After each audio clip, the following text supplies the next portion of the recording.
যে শবে বরাত এটা করা যাবে কি না। শবে বরাত এটা কোনো শব্দই না। কি বললাম বুঝলেন? এটা শবে বরাত বলে কিছুই নেই, এটা ভুয়ো কথা, ভুয়ো আর কি।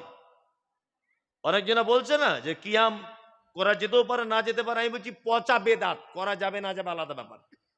শবে বরাত এগুলো পচা বেদাত, জাতা বেদাত নয়। কি বললাম বুঝলেন? সব ফার্সি শব্দ, বারাত আরবি শব্দ। আরে দুটো দেশের দু রকম শব্দ দিয়ে শব্দ গঠন হয়? এ আবার কেমন কথা? এ আবার কেমন কথা?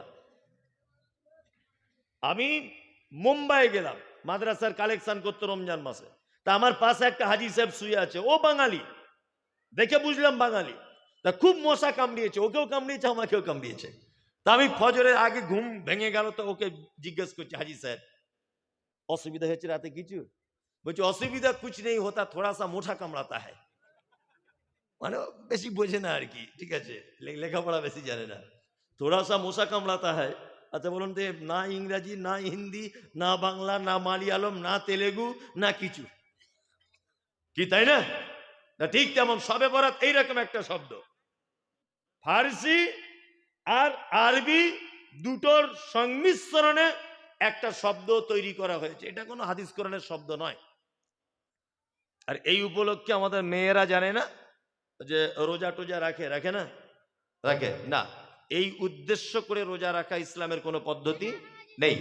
যদি কেউ প্রত্যেক আরবি মাসের 13, 14, 15 রোজা রেখে যদি অভ্যস্ত হয়, সেই লোক শাবানের 13, 14, 15 রমজানের রোজা রাখতে পারবে, কোনো সমস্যা নেই।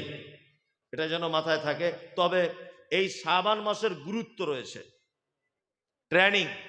শাবান মাসে আল্লাহ নবী সাল্লাল্লাহু আলাইহি ওয়াসাল্লাম বেশি বেশি সিয়াম পালন করতেন, তাই না?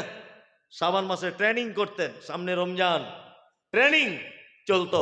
আপনি এই মাসে বেশি বেশি রমজানে রোজা রাখুন, কিন্তু ঢং করে সেজে গুজে শবে বরাতের দিনে রোজা রাখা চলবে না।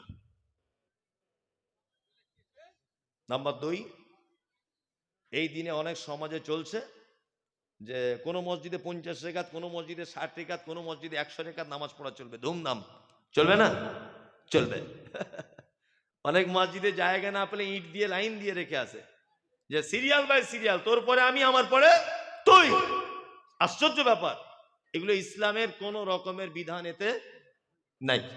খুব সাবধানে থাকবেন, এটা একটা পচা বেদাত, খুব পচা বেদাত। এর থেকে দূরে থাকার চেষ্টা করবেন। আল্লাহ তুমি আমাদের সকলকে সঠিক ইসলাম বোঝার তৌফিক দান করো, আমিন আমিন। রাত্রি এখন 1টা বাজে কাছাকাছি। এটা মাদ্রাসার জলসা, তাই না? অনেক জনা দিচ্ছেন, কি না? শামীম আক্তার, শামীম আক্তার 5000।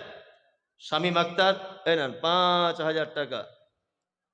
শামীম আক্তার,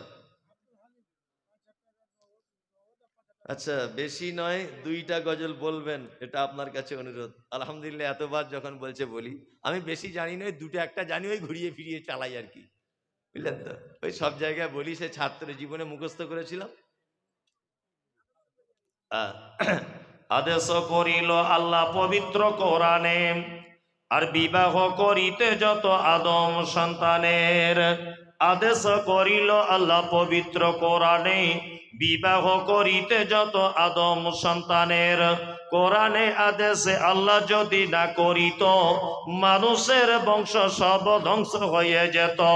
কিন্তু হয় বর্তমানে হতেছে এমন, বেটির বিয়েতে বেটার বাপ নিচ্ছে কত পণ। কেহ সোনা দানা নিচ্ছে, কেহ টাকা করি, কেহ জমি জায়গা নিচ্ছে, কেহ নিচ্ছে বাড়ি।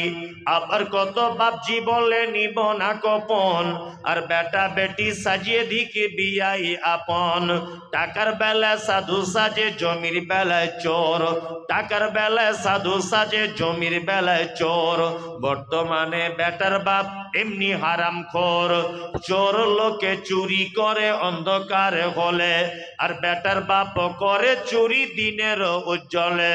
হাইরে বেটার বাপ তুমি এমনি লোভী হলে, টাকার বদলে বেটা বিক্রি করিলে।